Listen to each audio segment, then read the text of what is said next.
নমস্কার। হরে কৃষ্ণ সবাইকে। কার্তিক ব্রত বা দামোদর ব্রত কি? এই ব্রতে করণীয় কি? এই ব্রত মাহাত্ম্যই বা কি? এই বছর 2025 খ্রিস্টাব্দে 7ই অক্টোবর থেকে 5 নভেম্বর পর্যন্ত দামোদর ব্রত উদযাপিত হবে। বেশিরভাগ ভক্তই আশ্বিন মাসের পূর্ণিমা তিথি থেকে এই ব্রত শুরু করেন। আগামী 8ই অক্টোবর থেকে দামোদর মাস শুরু হচ্ছে। এই কার্তিক মাস বা দামোদর মাস ভগবান শ্রীকৃষ্ণের অত্যন্ত প্রিয়। এই মাসে যে কার্য করবেন তার সহস্রগুণ ফল আপনি লাভ করতে পারবেন।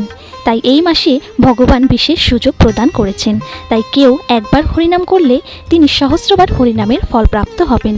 তাই এই মাসে ব্রাহ্ম মুহূর্তে স্নান, মঙ্গল আরতি, তুলসীতে জল অর্পণ এবং সন্ধ্যায় ভগবানের সামনে ঘৃত প্রদীপ বা তিলের তেল দ্বারা নির্মিত প্রদীপ অথবা তুলসী কাষ্ঠ দ্বারা প্রদীপ জ্বালিয়ে ভগবানের চরণে 4 বার, নাভিকমলে 2 বার ও মুখমণ্ডলে 3 বার এবং সর্বাঙ্গে 7 বার ঘুরিয়ে প্রদীপ দেখাতে হয়। এছাড়া এই মাসে অবশ্যই যারা আমিষ আহারী রয়েছেন তারা অবশ্যই নিরামিষ বা কৃষ্ণ প্রসাদ গ্রহণ করবেন।